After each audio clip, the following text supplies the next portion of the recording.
There's something I want to talk about today. This will be for my log too. Your concept of religion and sciences and one being at war with the other is a futile method that recycles itself. This method of one being against the other actually inhibits both of them negatively. You actually reverse in time, as the Dark Age has shown, progress, and set yourself back hundreds of years of where you're supposed to be as a culture, as a species, as humanity, and therefore have negative effects overall in the actual progress. So, you might say that if you had a unified structure that both parties would agree with, you can go a lot farther having two people agree on everything or agree to disagree, as a unified world would be, rather than having them constantly debate old topics with each other, never making headway because humans have a choice. You can't force someone to think and believe what you want. You cannot tell someone, this is how it happened, and I expect you to fully believe that. That is, at best, childlike, in the sense that you can't just say, yes, huh, and expect them to say, oh, okay. They won't do that, because essentially most people, with the exception of a few, do not have the capacity to think at that level yet. We're getting there, slowly.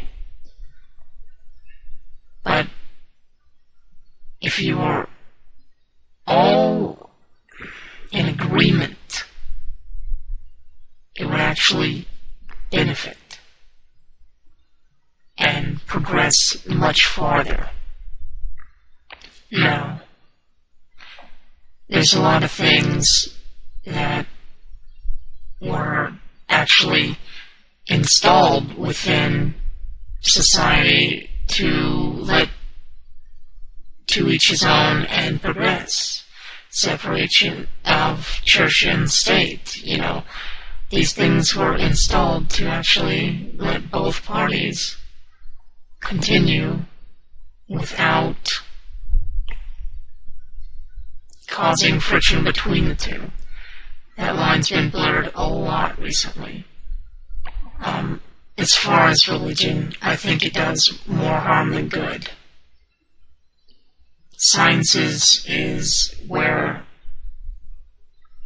imagination becomes reality. Science is where everything that you can think can become real. We prove time and time again, these people in your history have concluded crazy innovations ahead of their time. And later, they were prosecuted by religion, called heretics, and other such things, and shut down. But later, someone not much more brilliant than them said, oh, this can be done. And, that didn't have the religious aspect of inhibiting them, so what they did was make it a reality. So you see, in my actual plane of knowledge, it goes back a lot farther than yours. And even as old as I am right now, I'm still learning things that I've forgotten, so to speak. It's like waking up in a whole new life and forgetting your old one. But as you get older in this life, you start to remember all the things of your old life. That's basically what I'm going through right now, an awakening of sorts. There's a few communities that have information on that, and I might post the links to them. But everything in your history is right in front of you. You have to be able to connect the puzzles, though. It's in front of you, you can see it, it's tangible, it's there. Whether you have the capacity to connect the dots is a different story. And by no fault of your own, if you don't and can't, I am truly sorry. But as progression goes, more and more people will. Now, you're not completely out of society at that point. You're still an important member. But you're going to be a member that really goes against progress. And you're going to be angry. Because for everything you don't understand, it's going to get to a point where you have to express yourself in the only way that you know how, and that will be anger. You know, as I said, my plane of knowledge goes back farther than yours. And by that I mean I remember things and know things that you probably wouldn't.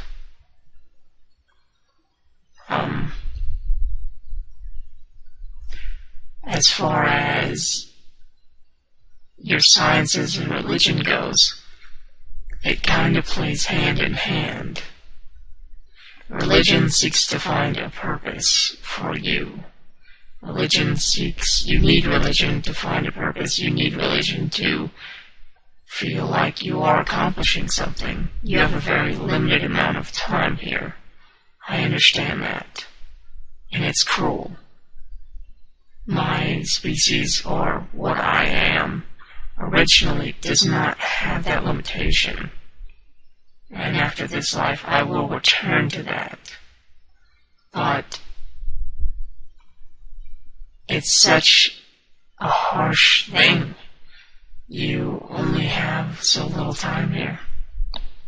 It's really cruel, and I get that, and that would make me angry, although I have nothing to fear. Not saying that you do, but to each his own, and me consoling you will not make you feel better about your inevitabilities. Now, what I was saying about the actual religion and science going hand in hand is, picture God as the greatest scientist who ever lived. And I need you to roll with me on this and try to understand. I'll explain it the best I can. And this is what I know as factuality, and this is what you can come to know as a possibility at best. So this God person that every religion seems to idolize and pictorialize and show in all lights as a creator. Yes, this is true. But religion cannot create a species. Religion cannot cultivate, it can't form things. Religion cannot grow people, Science can, though. So, you kind of need to have these two things that seem to contradict each other and find a way in your world to meld them, because, in all honesty, they are completely intertwined. Now, the reason for religion is for a purpose, a driving force,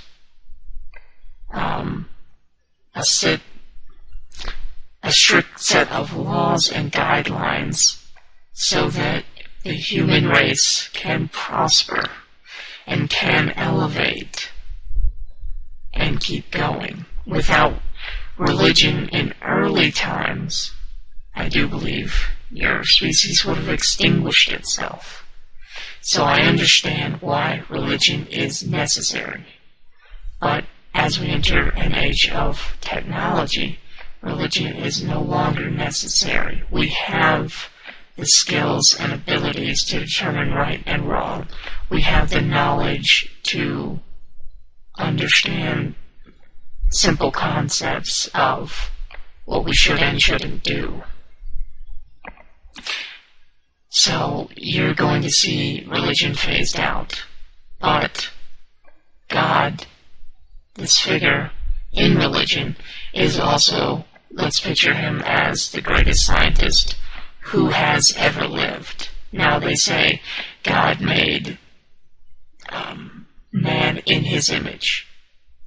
Now, when they say in his image, this could easily mean that he took some of his DNA and tried to recreate his species. Okay? So, if he's trying to recreate his species and populate a world, this is easily possible through science. If we were to do this on Mars, it would be probable. We can terraform it with science. We can populate it with science. We don't need people in general, except for a really brilliant scientist, to carry out all these things.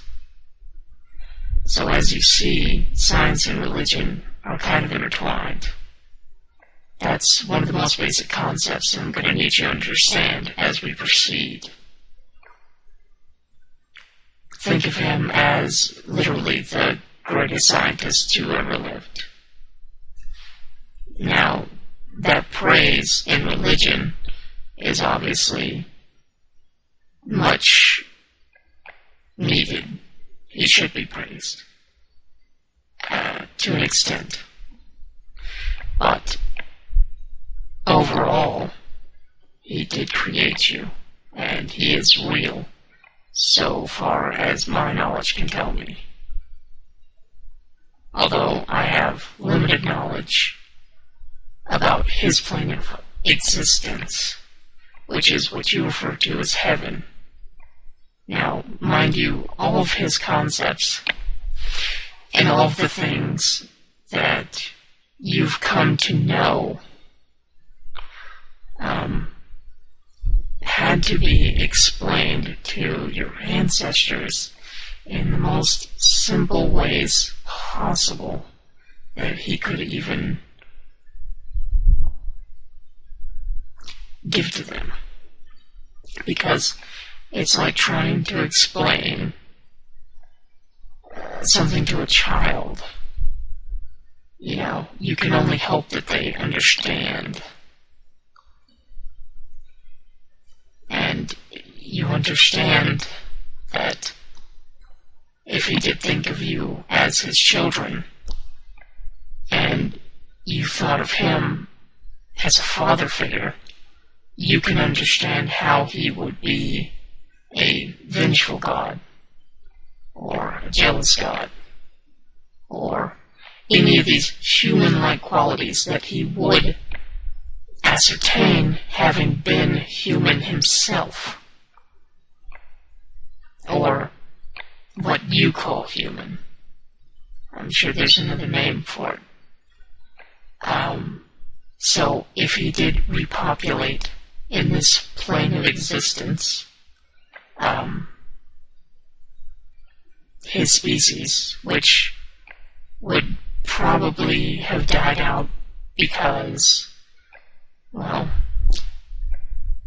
science is cruel that way. We can advance weapons to a certain extent that it's too powerful to even use. I mean, even the thought of using a nuclear warhead at this stage frightens the countries using them, because they know how powerful they are. It's a simple process of, we could advance so far in science that we destroy ourselves. That's a possibility. That's something we have to accept.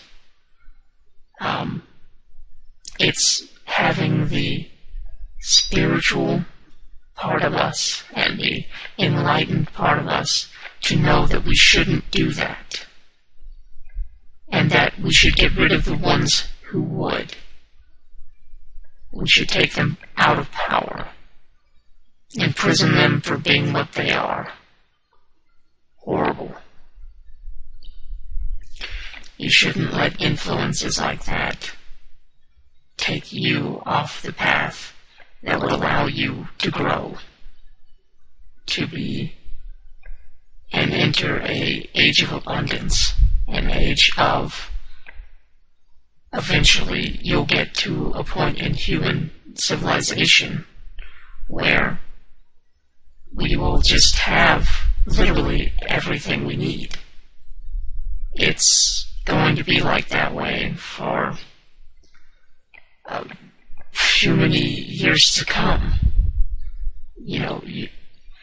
So many speculations about 2012. Well, they said that about 2000 as well, with the Y2K and all this other stuff, but you guys read too much into the stuff that's not there, and don't recognize the stuff that's right in front of you. What I'm trying to say is, nothing, if anything happens with 2012, trust me, it's not, it may shock, we may have climate changes. This planet, it goes through them every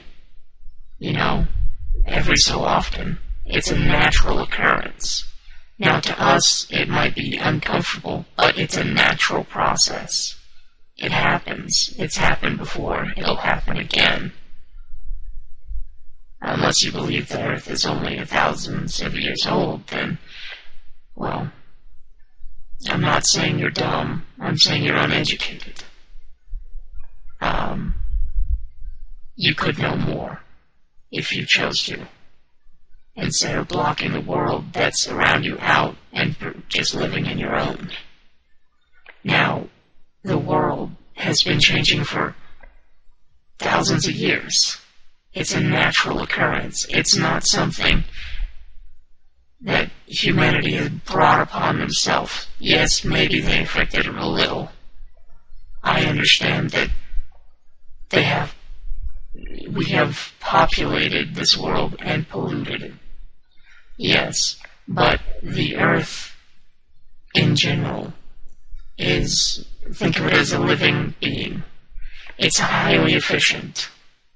It didn't just get this way over time, It's, the Earth can't be just affected like that.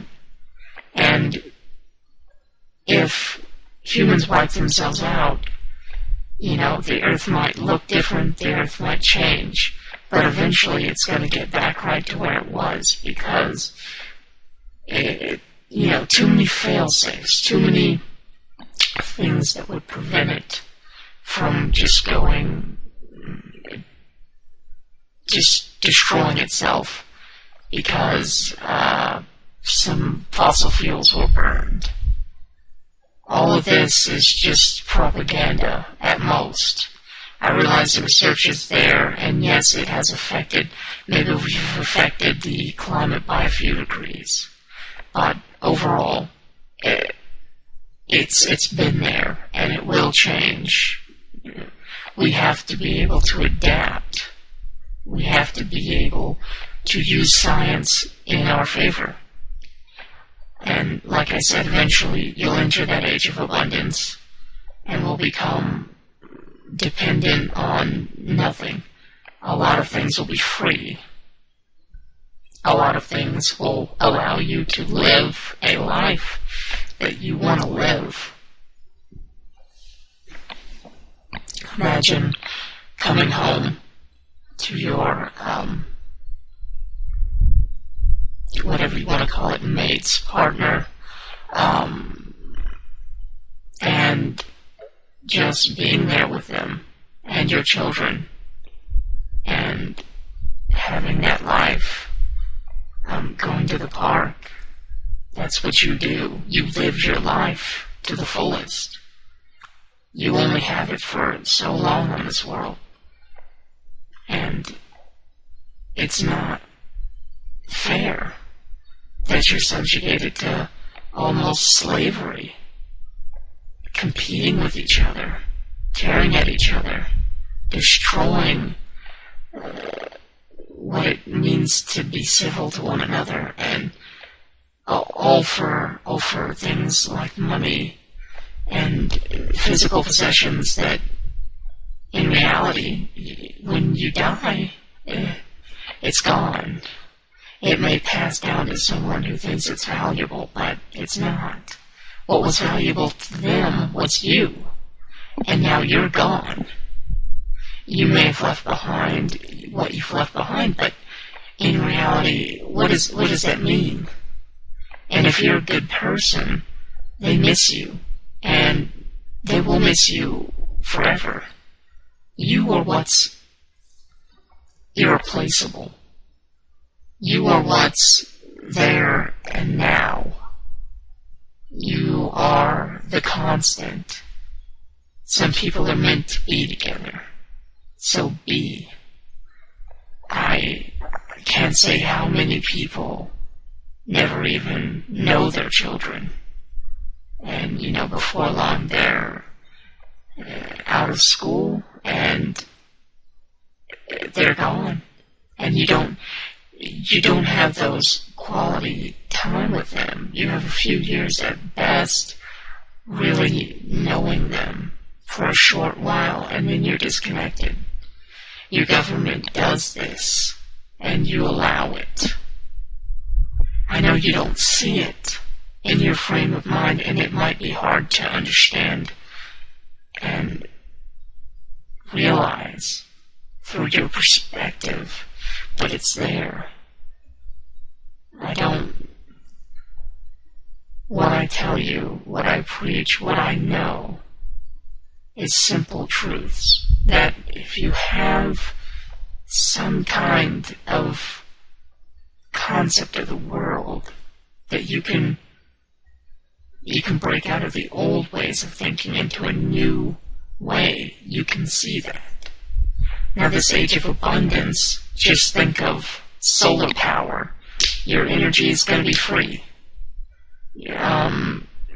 Water purification systems, wind energy, other so many things that'll allow you to have that life where you actually don't have a care in the world. Why is it fair for you to have children and then tell them that they're going to have to work for the next 50 years of their life to save up enough money, barely, to not have to work again, and then the last of that is going to be rotting and not having experienced life. Very few people in this world have that chance and have that money to actually just live. And if they didn't gain those riches by blood, sweat, and tears, and so much work, and getting lucky, and getting a break that very few many even get in this world, then their parents did, or their parents. Someone in their generation poured their soul into something just so that their generations after can even have a decent life. Now, whether they didn't see it that way or they didn't realize what that was, but that's what it is. Nothing but blood. And they sacrificed themselves for their children. I mean, if I told you that if you worked your entire life and never really had a life, and that every generation born in your lineage would be taken care of and happy and live their life, would you do it? Would you sacrifice yourself so that every single one of your prodigy would eventually have the best life possible? These things happen, and these things are happening now. And in the age of abundance, that won't be a problem. You'll be born and you'll be able to have your life. Follow what you want to do. Have an actual life. Now, you can say that, oh, well, that's lazy. Well, I myself would prefer to devote all my time to studying, but that's because that's what I want to do. That's studying what? Studying anything. History, sciences, new developments in science, just a broad spectrum, because that's what interests me. Now, what if I was told I wasn't allowed to do that because I had a preset thing that everyone does, and if I didn't do it, I'd be persecuted? This isn't right. This isn't a concentration camp. This is life. It's yours. You weren't born to work for someone else. You weren't born for the sole purpose of working your entire life. It can't be true. And for so many, especially in rural areas, kids are born just for tax write-offs. It's silly things, pathetic things. And they have no purpose. And become angry at this world for what it is. And they should. I understand. If everyone had what they wanted, everyone had enough of everything, there would be no wars. And trust me, we have everything we want on this earth. We just have to break the cycle that's been institutionalized for so long. There's so many things wrong with society today, and everyone knows it. But they either can't see it or don't want to see it, because they know they can't change it. Enough people could, though. That's the sad part. Biodomes, communalized civilizations. There's so many ways to break away and form something almost utopian. Now, I'm not saying it would happen overnight, but I'm saying it could be done within this generation.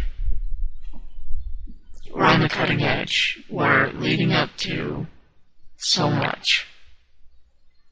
Honestly, you people have come so far. And I know that you'll succeed. I don't have a doubt in my mind. But I wish to help. That's what these videos really are. Trying to help you. If you'll listen. It's just a voice in the dark. People have to come into the light, you know. There's only so much I can do on myself. And others that are here, that I know that they're here, because I can't be the only one. Now, again, you don't have to believe me. There's facts out there to prove everything I say. Substantial amounts. And when you connect everything together, it makes sense. It really does. Whether you can see it or not, that's completely up to how you were reared as a child, the education system that you were brought up in, the different intellectual stimuli that you received. It's really a complex thing to actually groom intelligence. And even intelligence alone can't incorporate common sense or very many other forms of human-based intelligence. It's just so many things put into one, if you get what I mean. You can be very intelligent and still be incomplete.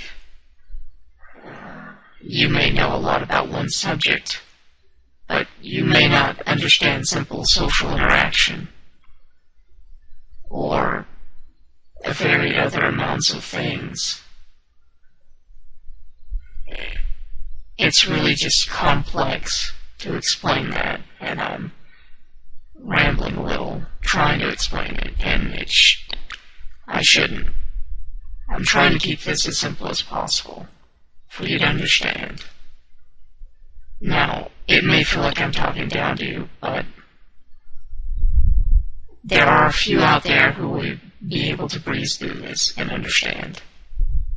But for those of you who can't, I am sorry. Anyway,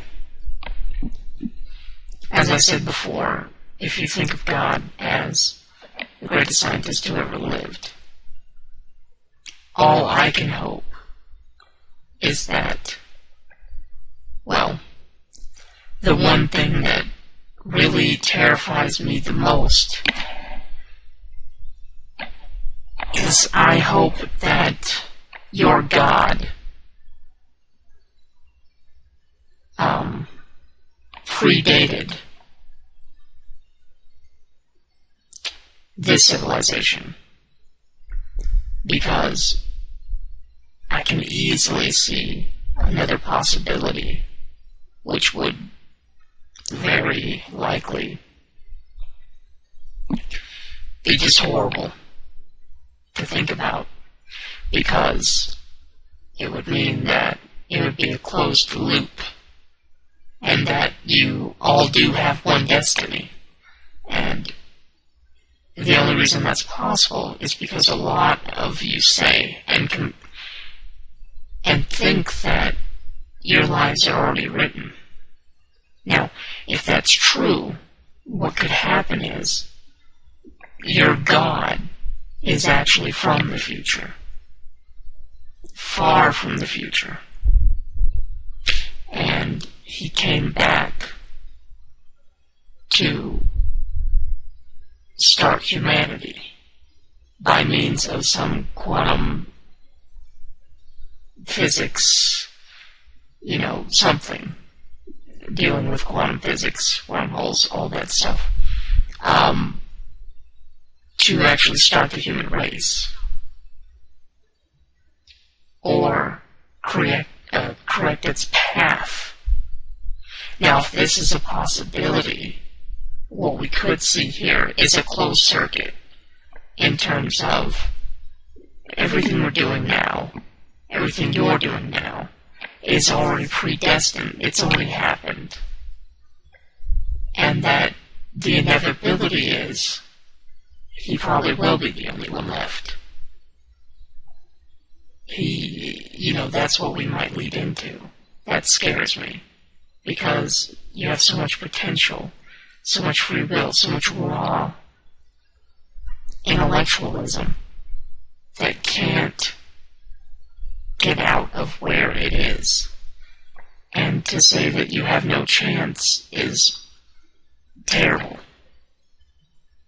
But if that's also true, the good thing is we know that we survive for a lot longer to get to that point. So it's kind of, a double-edged sword. On the one hand, you have the fact that it's doomed to repeat itself. Then you have the fact that at least you do survive until that pinnacle, until that point at which that happens. But the likely theory that I tend to respect is that his people died on some other plane, on some other Earth, to be exact, maybe. Let's say, heaven. They call it, you've invented the word heaven as a utopian-like, amazing, wonderful place, right? And this is the theory that I want to let you understand, because it's very easily possible. Wouldn't you also call heaven on earth everyone having everything, for free power, free water, food, a life to be and to have and to do with what you will? Wouldn't this also be considered a heaven? So, considering that, wouldn't it be possible that through technology we can create heaven on earth? Wouldn't that also be true that they did create heaven, God's people, his race, before you created that heaven in their dimension, which could have easily been a mirror image of earth? It's been theorized that if you do time travel or any of the sort, you can phase into a reality that's so close, similar to yours, and go back and forth in time without changing his timeline, and do whatever you wanted, and ta-da, there you go, influence everything you wanted to, and it wouldn't affect you in the least. This has been proven in some reports and talked about with John Teeter incidents that were cropping up back a few years ago. Now, whether this is true or not, that's for you to decide, but this is what I know. This is what I believe. And this is what I can offer you now. Simply that I believe God, in his own world, they created the utopia that you speak of. But I think before that, they kind of had a long road and left very few of them. And he might have been the last. And so what he did was take what technology he had and engineered his species onto another plane this Earth, which would then put religion and science in agreement. Seeing as how they would be in agreement, you don't have all the conflicts. You have something that would agree with both parties. You have something that would indeed shine light on a lot of unbalances. Now, say he did that, and he considers you his children. Well, basically, that would work. Evolution and religion would work. It would all fit into place, such as puzzle pieces.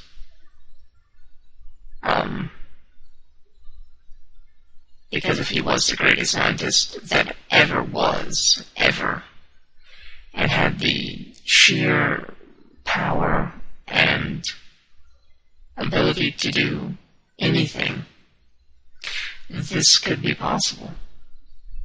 What seems like magic to primitive minds is merely algorithms and mathematics to intellectuals. Even creating fire. You can write a mathematical equation to simulate this and understand this in a mathematical way. Understanding, combustion engines is simply engineering, math. It can all be explained in a scientific manner. It's not magic. It's not an unholy, a holy power. It's simply using your mind to create whatever you want. A long time ago, humans flying was a concept that was extremely radical.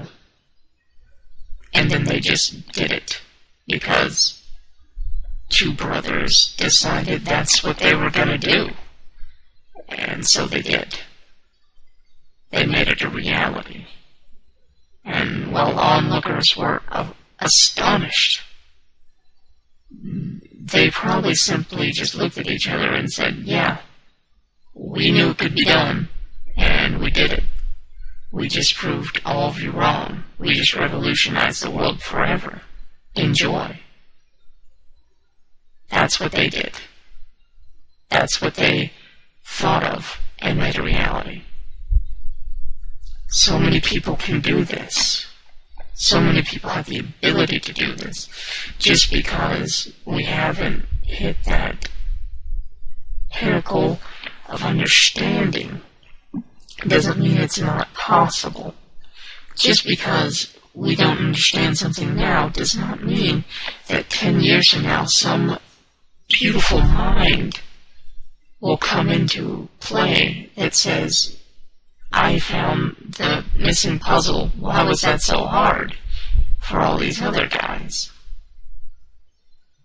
Simply not understanding something cannot contribute the fact that it's impossible or undoable or any of the sort. Time travel.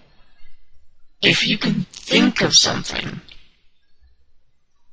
it can happen through science. That's what your people need to understand. It can happen through science. Always. It's that simple. There's no way around it. If you can't think of it, it can't happen. Now, you can have people make jokes. Oh, well, I can think of, four-headed snake. Well, I'm sorry. That example can be easily explained through science as well. Through biological manipulation,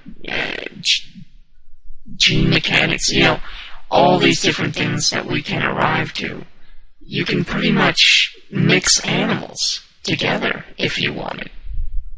You can mix human with animal. Very, imagination. If you can imagine it, it can become reality, whether you believe it or not. It's simply what we're possible in our actions that can reflect what we think in our minds. We just have to connect the two. Now, the only thing hindering that is progression. If religions don't back down in this world, if people don't allow for sciences to progress because they're scared of what could happen, then it's the same thing that happened to China when they closed their borders off. Through sheer fear and not wanting to let things get out, they set themselves back hundreds of years to where they were not ahead of everyone else anymore. They were not revolutionary. It's these kind of attempts to just say, well, if I shut myself off and I get mad at everyone and I don't let it happen, then we don't have to worry. Well, you do, because somewhere in the world, someone's going to think of it, someone's going to do it. Now, you can make laws to prevent it, and you can shut people's creativity down all you want, but as you've seen through the American history in the 80s, it doesn't work. As you've seen through American history, with the slaves being free, having rights, voting, women voting, you can do everything in your power. Start whole wars. Subjugate entire peoples. Just to stop it from happening. Drop entire bombs and destroy thousands among millions of people just out of fear and wanting power and trying to stop something. It doesn't work, because eventually what's going to happen is the next generation or the next generation, someone is going to just correct the balance and set things back in motion to where they should have been. So, regardless of what you do, if you can't just open your mind and be accepting of it, it's not going to matter. It's going to happen. The choice, that the role that you play, is whether you're going to hinder it or whether you're going to be a part of it. Now, even very smart people, very good manipulators, very good orators, very good people in positions of power try to stop things or hoard it for themselves or any number of things. You can still have a high level of intelligence, understanding, and know that something's possible, and still hinder it because you believe, or you're scared, or you believe it's best for your people. It doesn't matter. Someone's going to do it. It may not be your people. It could have been, and then you'll feel silly. But it may not be your people. It may be someone else's people that does it because they're not afraid, and they progress. Everything I'm telling you is to progress your minds and get you to understand the world how it is. You're not really allowed creativity anymore. You're not really allowed certain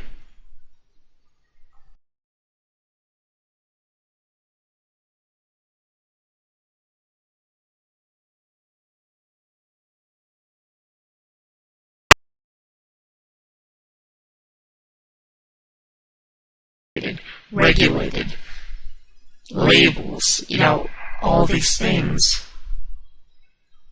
are there to stop you and keep you in this line, this dumbed down, tax farmed. You're just a tax farm. You're just a body, and you go and you work and you pay your taxes and you make other people rich, and then you die, and then by that time you've already groomed your children to do the same thing you did. And parents wonder why their kids, more and more nowadays, are getting so frustrated, so angry, so disobedient, so sick, because they know it's wrong. Deep down, they might not understand what they're doing, what their actions are. And you may think that they're being selfish. You hurt your children. You force them to become things because that's what you were taught from a very young age. You force them to do things that you know are right and just and were programmed into you. But they have free minds.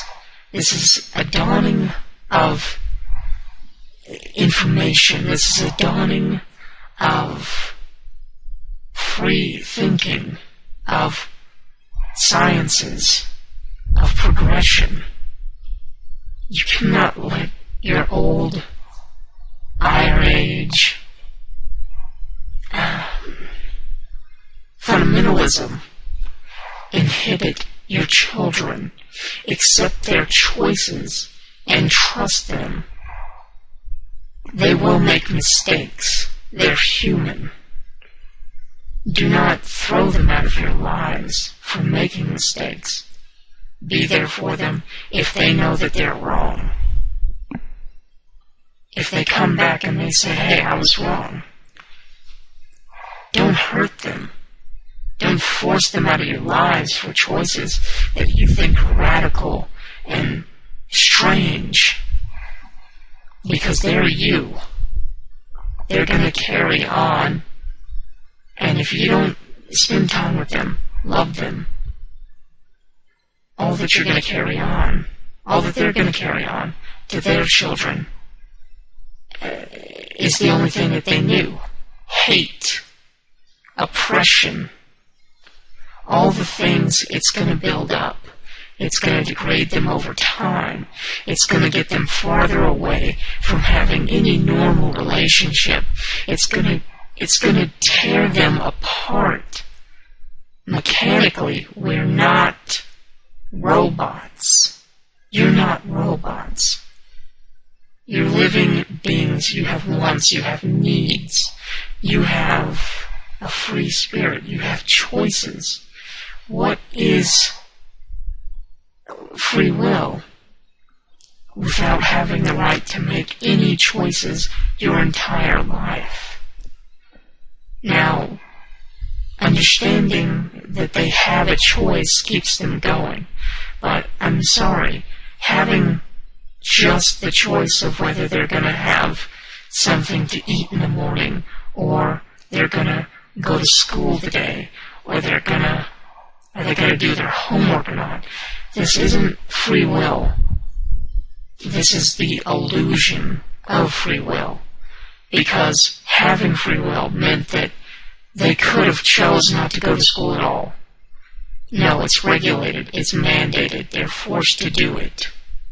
Now, they don't actually teach you anything that can't be learned by simply going on to Google and sitting there and teaching themselves and having the ability to learn for themselves and to love learning. It's drilled into their head. They're practically strapped in to chairs 8 hours a day, forced to listen to people who don't even believe in the education system and are terrible, terrible people that they're not able to teach the way that they would teach, the way that they thought about teaching when they became a teacher.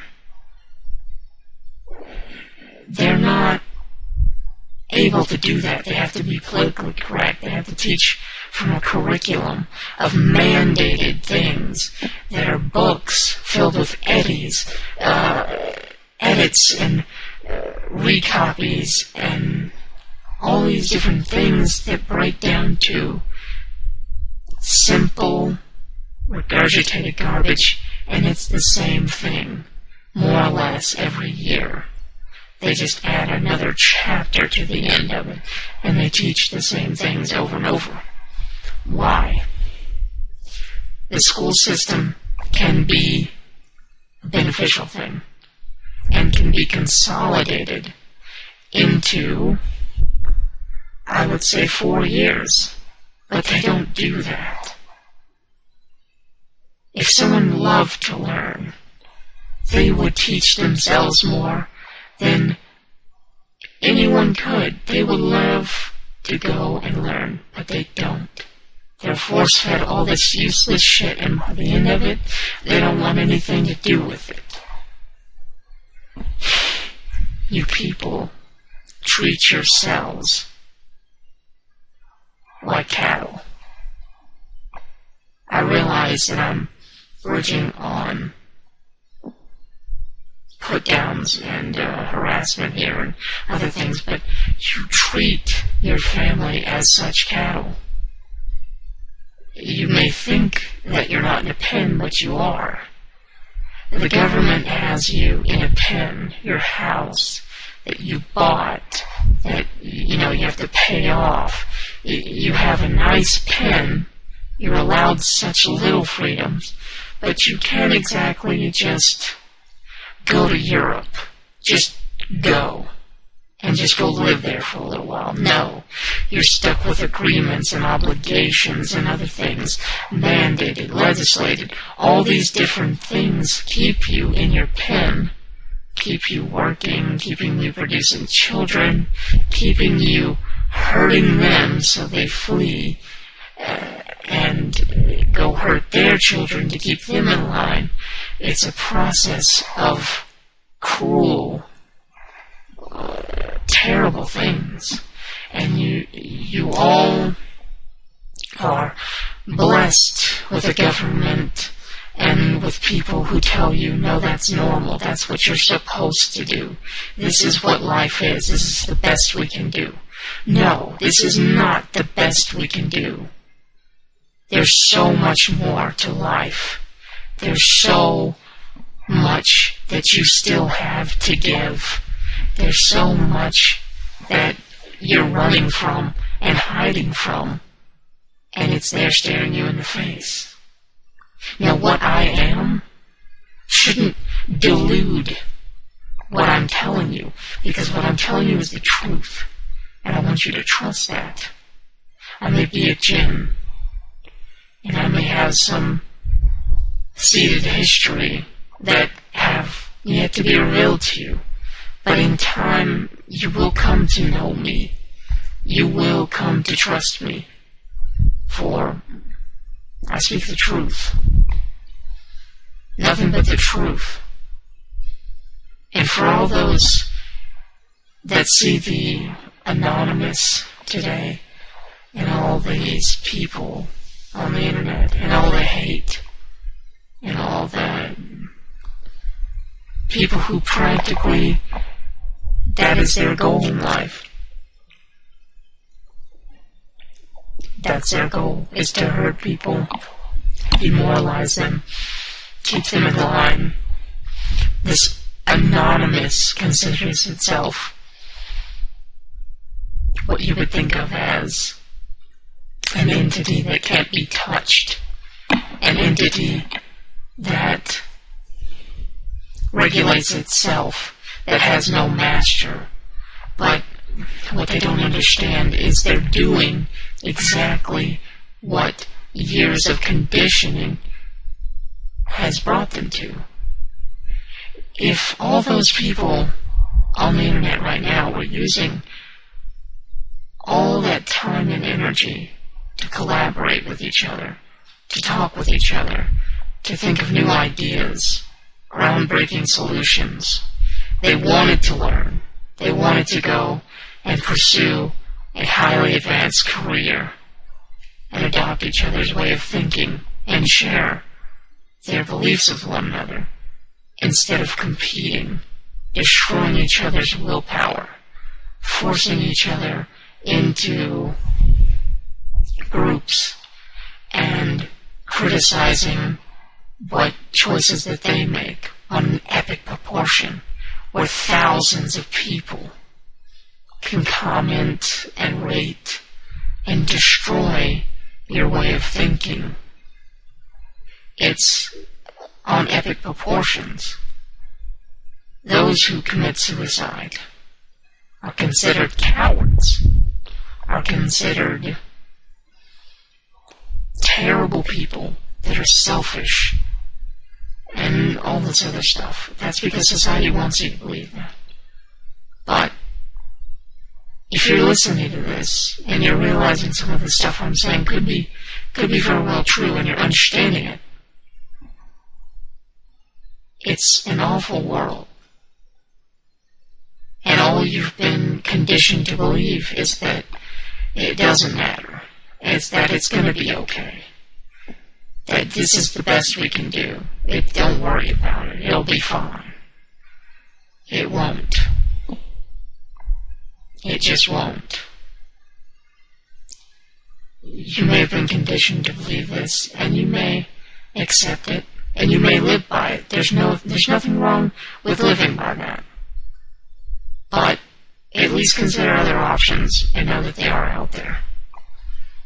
That there are ways. There are people who could break away from this. To be free. To be truly free.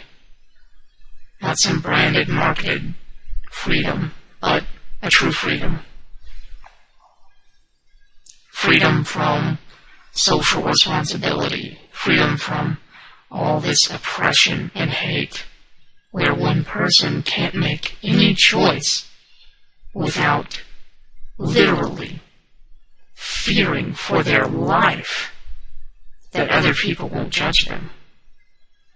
Committing suicide just because the thought of tons of people hating them for that choice is so much worse than actually just choosing to live their life, or realizing that this world is in the condition it's in, and knowing that they can't convince everyone, and killing themselves because it's easier, and it's something that they can control. It's something that they can take into their own hands, so they don't produce, so that they don't continue the perpetual cycle of hate and destroying each other, and that they don't have to raise a kid in this environment and force them into the exact same shit that they were forced into. I mean, can you imagine knowing all this, and then having a child, and then telling them, hey, I had to do it when I was younger. You're going to too. I'm forcing you into the same stuff I swore I'd never go back to because I hated it so much. But now I'm going to force you to do it. And that's just the way it is. And back when I was younger, I would have agreed with you as well. But now that I'm older, I have spite, I have hate for you, and I'm going to force you to do exactly what I was forced to do. This is what people say to their kids. Not that they love them, that everything's going to be okay, that their kids can have a happy, long life, because they won't. Parents distance themselves from their kids more and more every day. The government wants this as well. Because,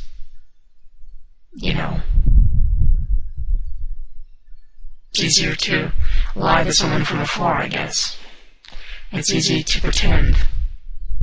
It's easier to pretend like you have all the answers when you don't. You simply don't. Not at this level. Not at this understanding. It can be easily corrected. It can be fixed. It can be built up. It can be changed. But we have to have the actual power to do this. We have to have the ability to change. Now, you can say what you will about me, but if you've learned anything from this, I speak the truth, and only the truth. And if I'm crazy, then I'll be probably the least crazy out of us all. My theories aren't exactly theories. They're from what I know. And from what I am. There will be coming an age of acceptance. There will be coming an age where you could look someone like me in the face and understand. And I could be okay with you too. But until then, this is the way I have to get my messages out. There's so many things. And I'm not gonna lie. I hurt inside. Deeply. A true hurt. For humanity.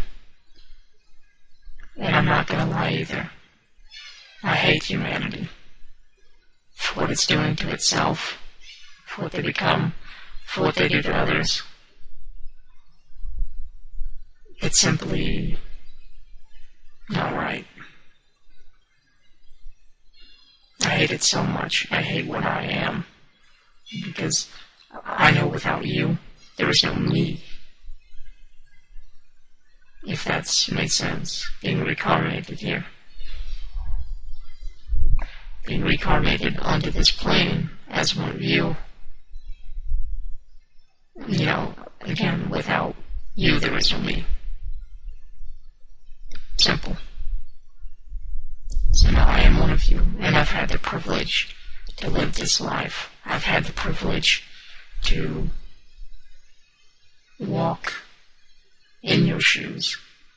I've had the privilege to understand so much more, experience emotions, struggles, understand so much that can only be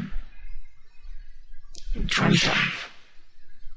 I wouldn't be able to understand half of this stuff if it wasn't for what I was and what I am now. But as far as what I was, we don't experience emotions the same way you do. We don't experience time the same way you do. Our life is essentially perpetual because it's possible. Now, your lifespans here are so much smaller. It is cruel, but I guess they need to be that short to provoke change. Because if there was no death and the same people were alive and kept perpetually going on, then I imagine that nothing would change. because the people would be in power. And I don't know.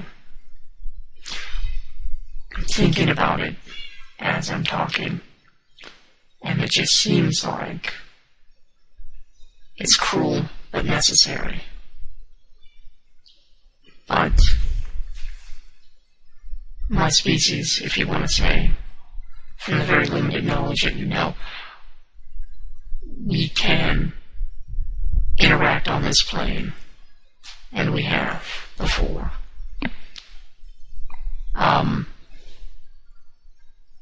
The closest I can tell you about travel between what you know as hell,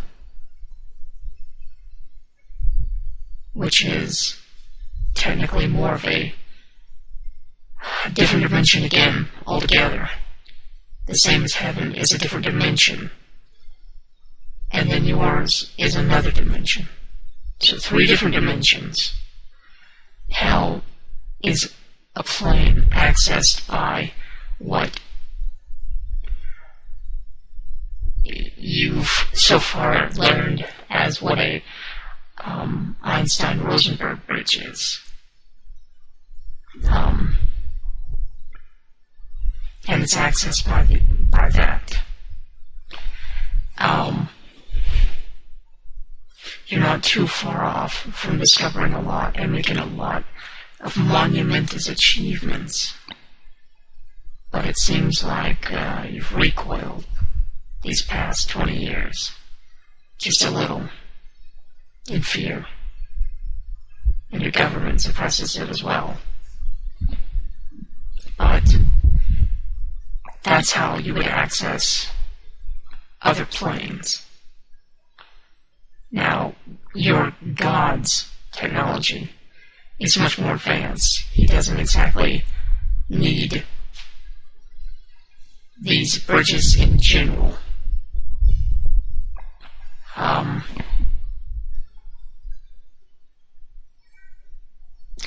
Although he did not create us, as it were, thought. Although my memories do not go incredibly far of my old life,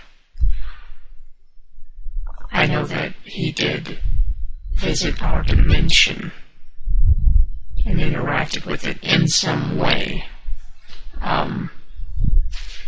When your Bible talks about casting Lucifer into hell, Lucifer is another creation of your God.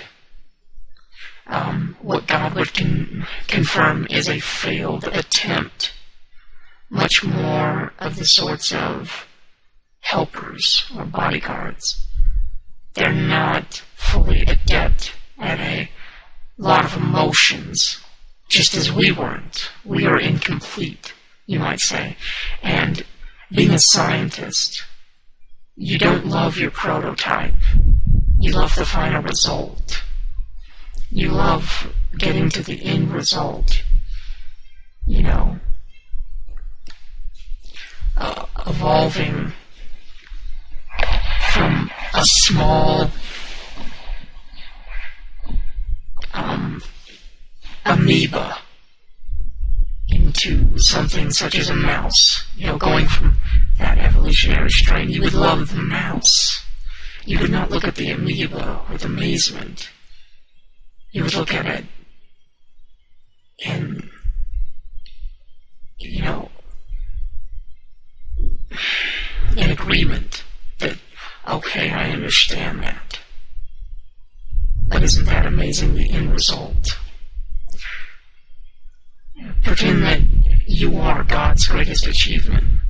You are what He set out to do. You are what He meant to do. Now, I said before He didn't create us, but as I won't lie to you, I can't say for sure He did or didn't. If He did, He had very, very little, as with you, input with us. In fact, we didn't know about his existence until he cast Lucifer into what you call hell.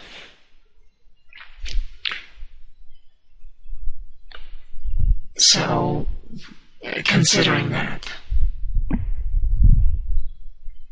I cannot say for sure that he didn't create us. Your doctrine is somewhat edited again. You have a lot of general concepts of other places, other times, that make me fully aware that yes, he did create you. And yes, he probably loved you more than anything, as you were his finest work. It's to assume that a painter loves all of his art equally, but that's not true. They have masterpieces that they're known for ages. And those pieces they poured so much work into, so much time, effort, and soul and beauty went into what they made. They had to have loved it more. Now, let's pretend that you gave all the other artworks that he made rudimentary emotions, very, primal emotions and understanding of the world. Would they not be jealous? If you could understand that, would they not be jealous? Would they, then think they could be a better artist than the artist himself? Would the artist think that they're absurd and hate them?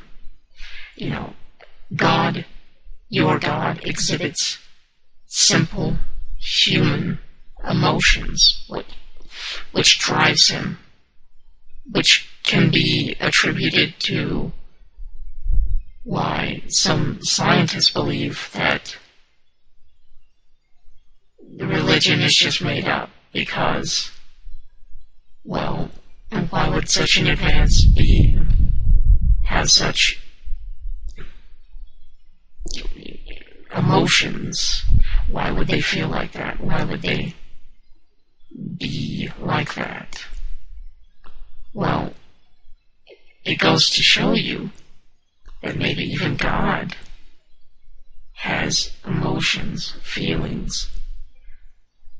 The thing is that you have to understand is that if he did make you in his image, that means something. That means he is human, essentially, no matter how advanced. Because it doesn't matter. You don't.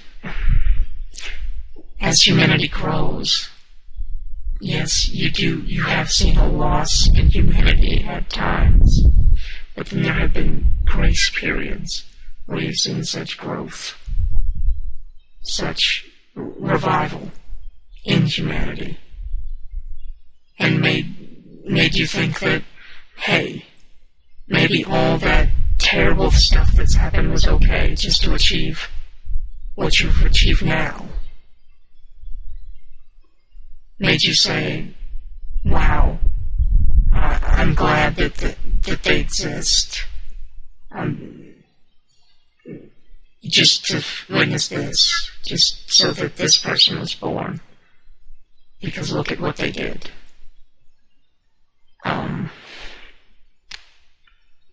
But yes, as I was saying, he created angels, jinn, and humans. Now, with science, this can be done. As I said, with the right technology given to any of these creations, angels were considered to have flight. They could fly. Well, with technology given to them, they could very well.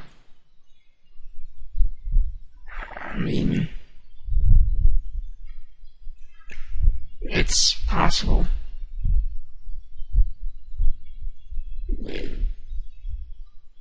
If you can use your mind and conceive how it's possible, you'll be less afraid. You'll be accepting. You'll be like, well, that can be done. That's in the realm of reality. You don't have to be confined to what others tell you is and isn't real. I encourage you to have skepticism of me. It's only part of your nature and should not be denied, nor diminished, nor hated for it. You're human. You have these emotions. I've learned that some of these emotions are helpful in guiding your decision processes and can help you really, experience things. As I said before, we didn't have those. We had a more generalized, what would you call it? We had a more rudimentary understanding and way of thinking. Not to say that we are below you, because we are far advanced. And again, we have almost a perpetual life cycle, which still brings me to questions about myself that I still haven't found. Why am I here? Because it's not possible, almost, for me to die. Is this what happens to us when we die? And I just haven't remembered yet. All these things will be answered in time. But for now, this is where I am. We don't have the capacity for things like love. We don't have that. But you've outlined in, especially religious documents like the 7 Deadly Sins, that you can have basic rudimentary emotions such as the 7 Deadly Sins, but not have real emotions, because you characterize those as evil, those emotions. But I believe that it's incomplete and not yet seen through a broader spectrum. And now, caring for life, such as a bug, you having a terrible feeling about killing something, that is profound. And yet you see it as a weakness? I don't know. Because you're so afraid to hurt something else that instead of killing a bug, you would rather take it to your door and set it outside. It's things like that we simply could never conceive. While us being advanced as we are, we would never be able to make that kind of leap in understanding why. There would be too many questions. There would be too much overanalyzation. Now, my personality is somewhat written pretty well into human knowledge. I love learning. It's that simple. The more knowledge you have, the more power you have. That's truth. Understanding. Knowledge truly is power, especially as you head into the future. If you had the power to do anything you wanted, as long as you have the knowledge to make it so, the knowledge truly is power. But I digress. My species, that somewhat limited knowledge that you do know, we have the ability to get to this plane, but there's a somewhat limited range of interactivity that we can achieve being from a different plane. Everything vibrates at a different frequency. Once your species develops what you will conceive as cloaking technology, you'll soon realize it will also allow you to phase into other dimensions that have crossed over to yours, to see them, to perceive them in your own reality, and somewhat astral project, which is another great leap that you'll have to succeed in. Not only science, but spirituality have to travel together. You can be brilliant, a brilliant scientist, but not have a real deep understanding. You just know how to make magic, basically. But you don't understand or conceive little things. You think they're below you. But they're not. It would make you even stronger to feel that, be that, and have your personality as well, which is why me being here has made me more whole than ever to understand things. You can't possibly conceive some of the stuff that I'm saying, but it will come to pass. As I was saying, the cloaking technology, if you change the speed at which molecules vibrate, you can essentially become in a different sort of plane, different frequency. But your eyes, your human eyes, can only perceive certain frequencies, meaning you very well could,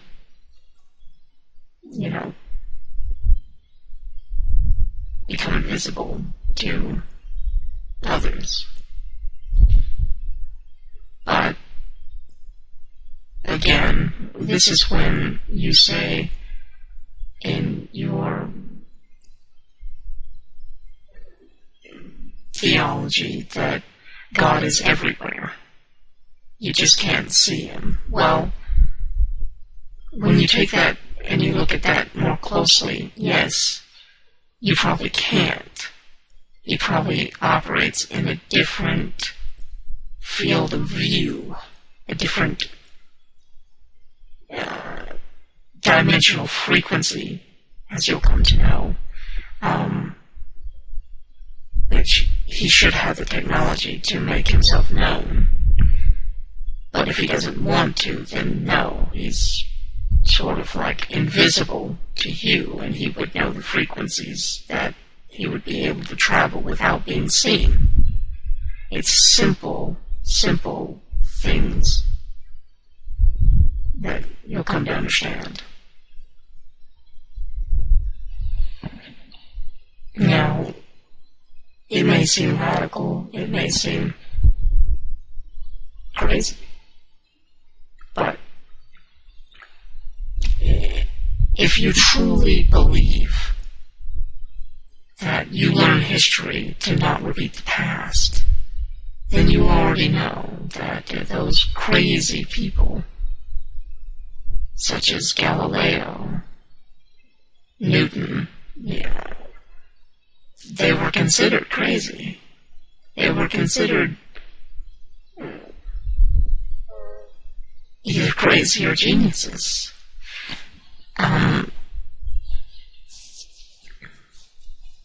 It's just that point at which you realize they really are telling you the truth, and everyone accepts it, because in your lifestyle, if everyone says no, you must say no. If everyone says yes, you had better say yes. If you want to be included with the rest, if you want to be accepted. Now, I don't partially care about being accepted. You have your choice. You have your free will. And that's completely alright with me. But, essentially, I do too. And these are the choices I've made. So many things that you say every day. So many things that you think of and say and write about and think you understand, such as, I think therefore I am. I mean, do you really know what it means? To think, therefore you are. To be alive, to have a fear of death, to understand why you are alive. There's so many things that sometimes I believe you're ahead of your time. But then it seems like you're nowhere near close to where you should be to be saying things like that. To truly understand something is to know, to experience it, to essentially live it. There's so many things that are possible.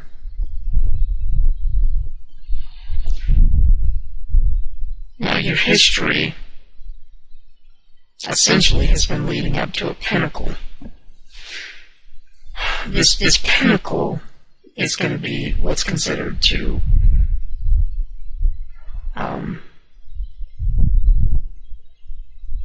you, as far as you can, you'll be able to get to a certain point, and then you're not going to be able to actually evolve anymore, or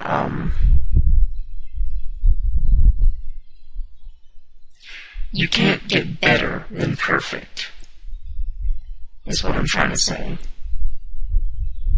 Now, I will say that natural selection has been tampered with somewhat, but in the future that won't really matter.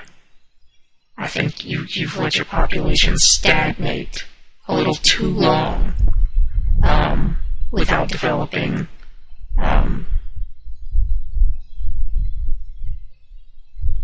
the ability to eliminate bad genes.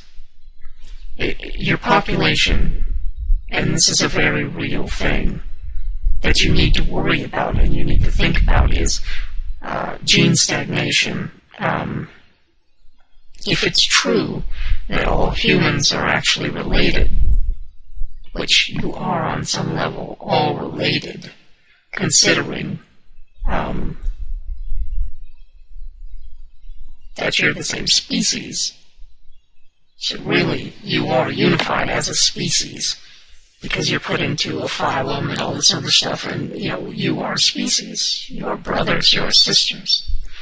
But gene stagnation goes a little farther than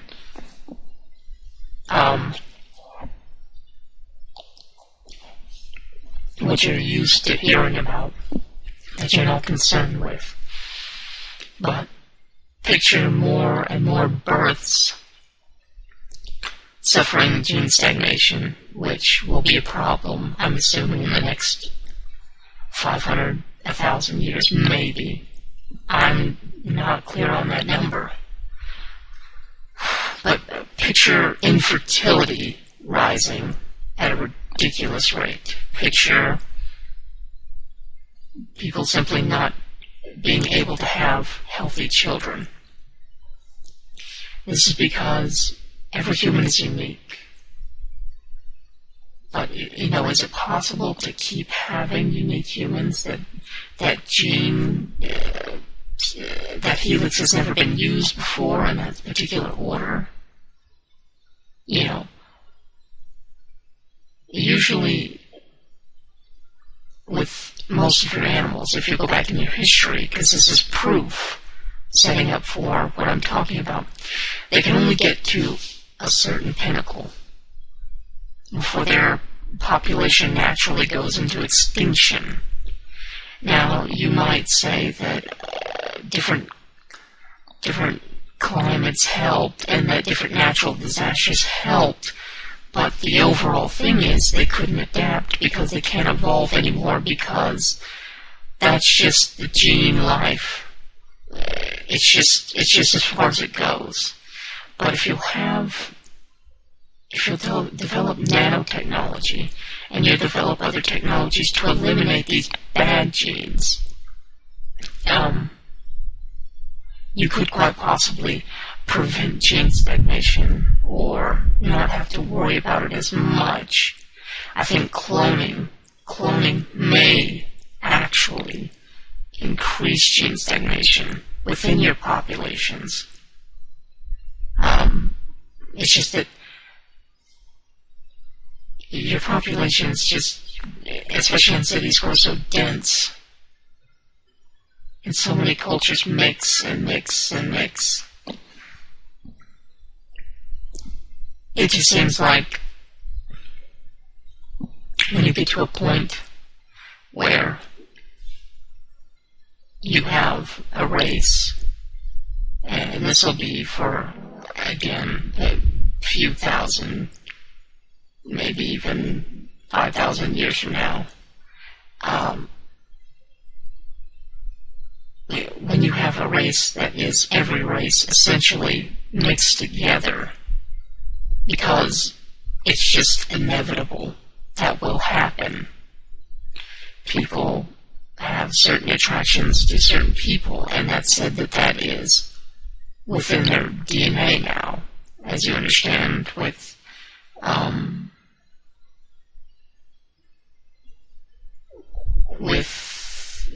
they say that there's a gay gene. Well, if that's true, then a lot of other things are coded in your genetics. What you're seeing a lot more today is pansexuality, which is what my species is essentially, because it's not in our minds that something is morally, I don't know how to say, it's not exactly an issue. We don't actually even breed. But it's the same concept. If it's in genetics, and it's becoming more rampant, that means that it is being bred. Now, if you could eliminate this gene altogether, you could change that course.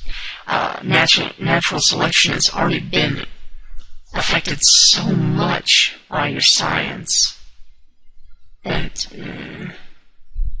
you could only invent sciences that help it at this point, because it's only making it worse.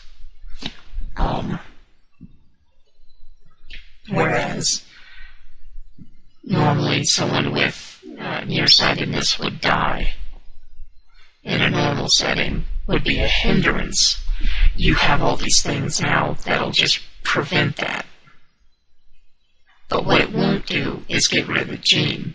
He's going to pass that to his son, and his son, and his son.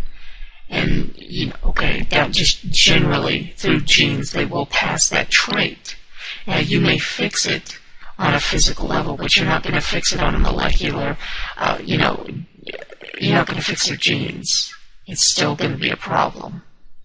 It's still going to be something that is wrong.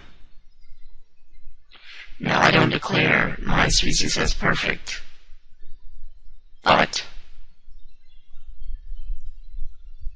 there are certain things to think about and consider for the future that you could be preparing for now instead of pretending like it's not going to happen. Because that's fear. That's what that is. You can change anything you want by doing something about it.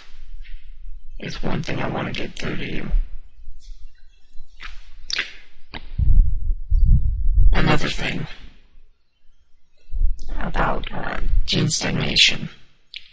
If it got to a point where you had to literally clone to have any children, it's kind of a problem. Because I believe cloning is going to have a kind of a limitation on how many clones you can produce before the genes just aren't worth it. And are the genes from a clone, can that be cloned again? Yeah. Are they going to be viable? That's what you have to consider. Your government has had a big part in destroying you. There's government-operated things that, prohibit certain things from hitting the market, certain foods from hitting the market, certain things that should be banned, and they take care of all that. Well, somewhere there's a group of people deciding all these things, knowing the risks, knowing that they're playing with your lives, and they don't care. They think it's for your benefit. In fact, they may think it's a game. I don't know. Consider smoking a terrible, terrible plague on your people. That kills you. Literally kills you. It's been proven. And the government's denied it, and the people all the tobacco industry, they all said, no, it doesn't cause cancer. No, it doesn't do this. No, it's not bad for your health. Even the government backed them up. Until the people literally just outcry after demonstration. And the worst that happened was a warning label was slapped on it. And it was not banned. But they will ban stuff that inhibits productivity. High drugs like meth do not work with productivity. In a good tax farm, it actually destroys it from the inside out. Letting that run rampant, that's something that they cannot let happen. But smoking, all smoking does, is give you the benefit of having just long enough life that you don't receive a check when you get older and live off the system. It kills you just round about that time. So please think of that. If the government approves that, then you kind of understand why they approve it, and why it's legal, and why they start at age 18. Because it just gives you just enough time to live your life, pay your taxes, work, and then eventually, ta-da, there you go. You die right about the time that you're going to retire. It's not a coincidence. It's thought of, engineered. Whether you see it or not, that's not the issue. And all the money that they get from the sales, anyway, is, it's an addictive substance that they know can kill you. But they wouldn't ban it. They wouldn't take it away from you. Now, you could say that it's your life, it's your choice. Well, it wasn't actually your choice, was it? I bet the first time that you smoked, you were pressured into it. Or only did it because everyone else was. When you do certain things, such as the addictiveness as sodas and other things that the government puts out to sterilize the population, especially in the water, they know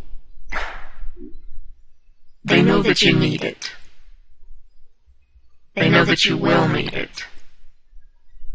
All they gotta do is train others to get you into it. Train others, condition them to want you to get into it, to be into that. Now, you could argue that it's your free will. That's completely fine. But what you're telling me, what you're honestly saying to me, is you're agreeing to die early and essentially commit suicide just so that you can have a fix. Now, if that's what you're telling me, then okay, that was your choice. But if what you're really saying is you have no other choice because you're addicted and you don't actually have free will, now take my applause now. I proved my point. The point is, society and the way it's conditioned gives you no other choice. It's not freedom. It's a falsity. They let you believe that you had freedom, but in the end, once you're hooked, to say the least, it's not really a choice. I mean, the only reason that they have rehab centers and all this other stuff is certain things do not play to the agenda of the government. So the more people they can get clean and onto the appropriate things that do help the government, then that's when they start to care. Alcoholism, all these things that honestly destroy you from the inside out, kill you, and you do it every day, without even thinking, without even caring. That's what they want. That's what they need. Just like what they put into drinking water, knowingly, as additives, and for no real reason to, well, they have reasons, but they could easily not do it. Or they have no control of it by now because, well, it's in there and it's staying. Unless they redesign the whole system. But the thing is, when they put stuff in your drinking water that essentially over time will sterilize you, and essentially over time actually sterilize your children, it will pass. Although not so regularly. When they introduce things like that into your environment, because they know not everyone's going to be sterilized by it, so the population will still grow, but not at a rate that they saw with the baby boomers, which now that they're going to collect checks is actually not so good. It's population control. So, cigarettes, alcohol, all these approved things that you know are bad. Anything that's approved that you know is bad, and it's approved by the government. And all these people, like the FDA and everything, that are there to help your safety. They pretend like they're giving you a choice by saying, well, here it is, but don't do it. But that's the same as the tree of knowledge. Here it is, just don't do it. You're not given a choice. It's not a real choice. That's like me saying, hey, I know you're dying of thirst in this desert. I have some water, but it could kill you. This whole thing of water here, you can have it. But you might die instantly. It's not really a choice, is it? Because you say, statistics, you might die. There's a 1 in 10 chance this could be you. Well, statistics are a clever way of putting on a facade. What I'm really saying is, you have no choice. Just drink it if you want to live, or die anyway. There is no real choice. The only thing that, especially the big argument, I'm going to die anyway, so it doesn't matter if I smoke this or I do this. Yes, that's true. But you'll die sooner. And you'll die living a life that you didn't choose at all.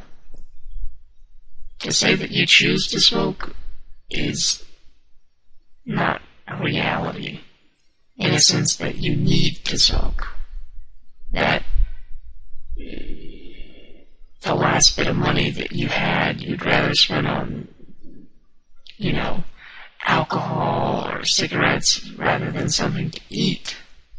Because that's a necessity. You need to eat. That's a human need to survive. But if that becomes a choice to where you'd rather buy alcohol or cigarettes rather than a human need, it's not a choice anymore, and you have to realize that. But I'm just explaining these facets, not trying to control your choices. Giving you the knowledge to choose for yourself is one of the first steps into a new world. Giving you the chance to open your mind to what possibilities could be, giving you the opportunity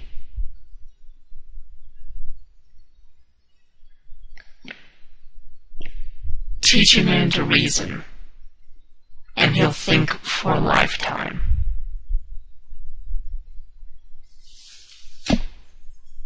That's a great quote. That's a fundamental quote that you need to understand.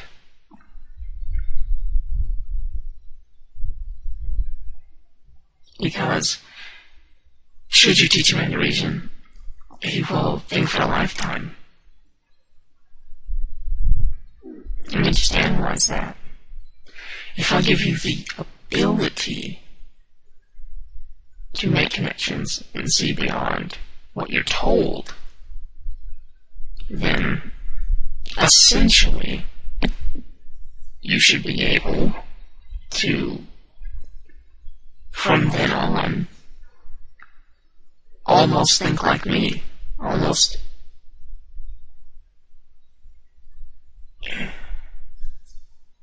change the world. That's what I'm trying to do with these videos. Essentially, it's to change the world. I want humanity to succeed. I want someone to hear me and be changed by it. I want someone to understand. I that need an age of acceptance. So people like me can come out of the shadows. I need to reach out to people. I need to figure out my place. I want to learn more, and I want this civilization to prosper. But in order to do that, we have to move forward by working minds, by people who understand. It has to be now. 2012 is going to be the pinnacle. This is the pinnacle. This is the everything that humanity's been working for. Why I'm dropped in this specific time period, I don't know. I'll certainly live for many years to come, and I can't wait to see what happens. It's such a great thing that you're born now. Anyone born now, anyone in this time period, you have such great chances of experiencing the best that mankind has ever accomplished. Becoming a Class 1 civilization, mastering your own Earth. Masters of your own Earth. Your dimension, your world, you have control of it. Just to see that the pinnacle of mankind would be amazing to any scientist. That's what you have to understand about your God that you praise. If you think of him as a scientist, it all makes sense.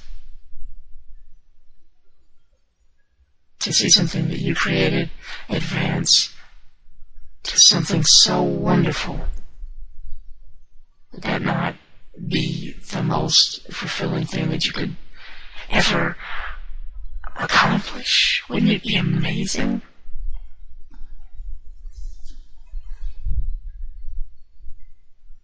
You have so much potential.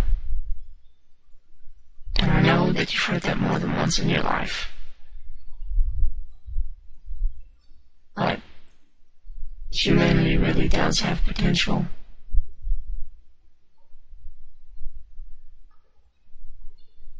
It really does. This life doesn't have to just conclude.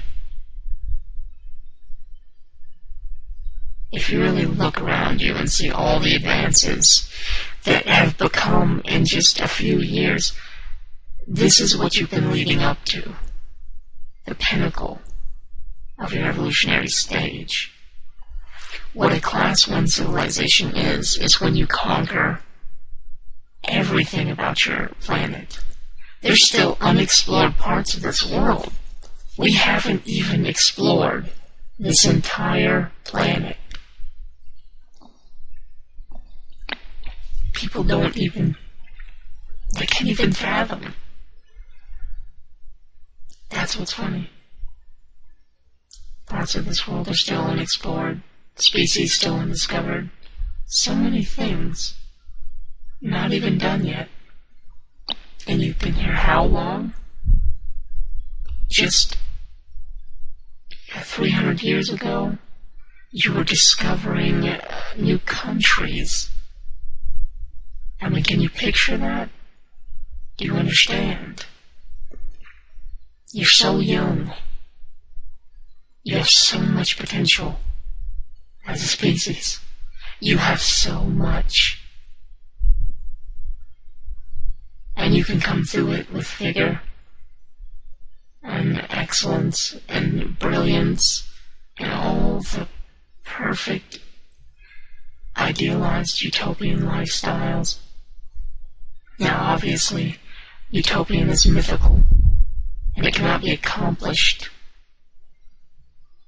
Only utopian lifestyle is relative. No one person can claim it without another saying, well, this could be different. So, a utopia is a myth, but you can get damn near close to it. Class 1 civilization would master water, which would be hydroelectric cities that are underwater on the floor bed, to protect against UV rays and other such benefits of living underwater can actually become very useful. Whole cities underwater would mean a lot of useful things. Mastering land, which you've accomplished pretty much. Mastering the sky, which we've already got in check. But, eventually you'll have, like, sky cities as well, for the obvious benefits. There's so many different things that you can accomplish still, now, here. But I don't know when you will. I don't know when that. I hope everything coalesces soon. I hope that it does happen. I'd love to see it. Study it. But obviously, the benefits of a Class 1 civilization is you conquer your home, and then you look to the stars. Now, this civilization has kind of went a little bit backwards with that, just slightly. I think that your aerospace developments have not gotten to where they needed to be when the first man landed on the moon. They got lucky. Honestly, they got really lucky for their technology that they had, how crude it was. For them to successfully go and get back was incredible. Now, another thing is, once mastering this world, you'll have the Age of Abundance, obviously. Free power, because when you have wind power, solar energy, and water, there's no real reason, and even heat energy, which can be easily there's just so many ways to create free power now, even now, that's being suppressed by your governments because they want to make money. And they're in the pockets of people that are in the oil industry. And people are starting to see that. And they're getting angry about it, but your government quells it over and keeps everyone down. But still, it's getting cheaper and easier just to do the things that can create that Age of Abundance. Free energy, that's pretty simple to actually achieve. It's very easy to achieve. Buy solar panels, and eventually, yes, you will in turn reduce your electricity and maybe even reverse it. Now picture a society where everyone has it. Essentially, you can stop burning fossil fuels. You won't need it. It won't be necessary. Now, yes, that will put certain people out of business, but as humans, you can adapt.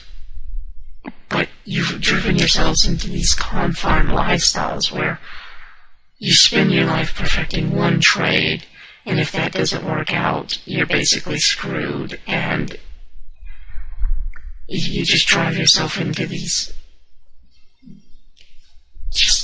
horrible lifestyle that you don't even want.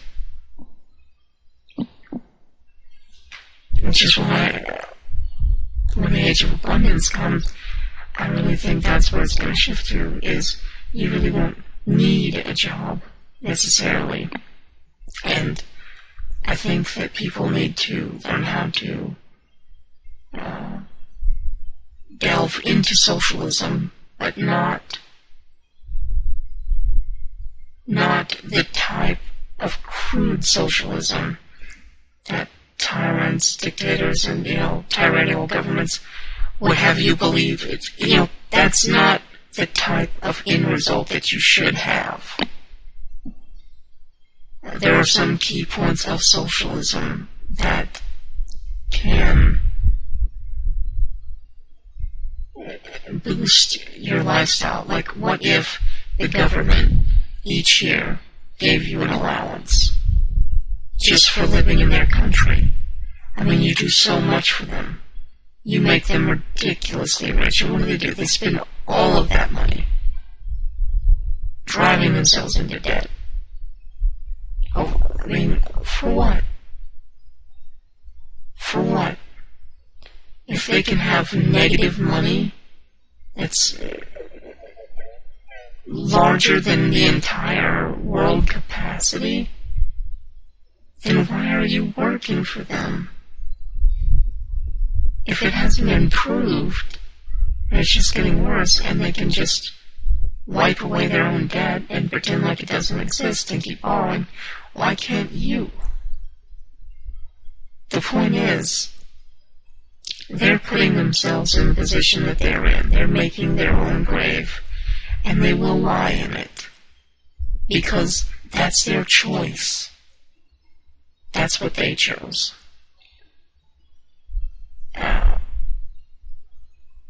They simply work themselves into a hole. And until they can apologize and work with the people instead of controlling them, you really can't move forward as a society. Now, I realize governments have to have some type of control on the people, but it shouldn't be a straitjacket. At most, it shouldn't even be a leash. And even more so, it should be little more than a look here and there of either approval or disapproval. Not a righteous hand that tells you what your life should be.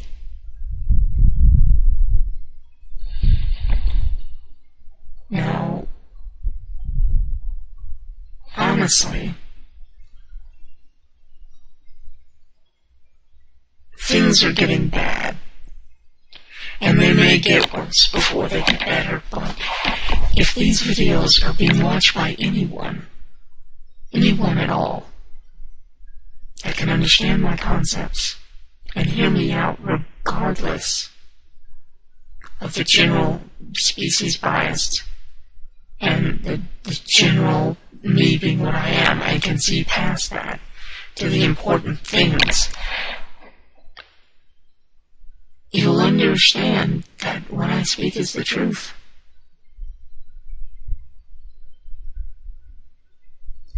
At the end of the day, you can all be so much more.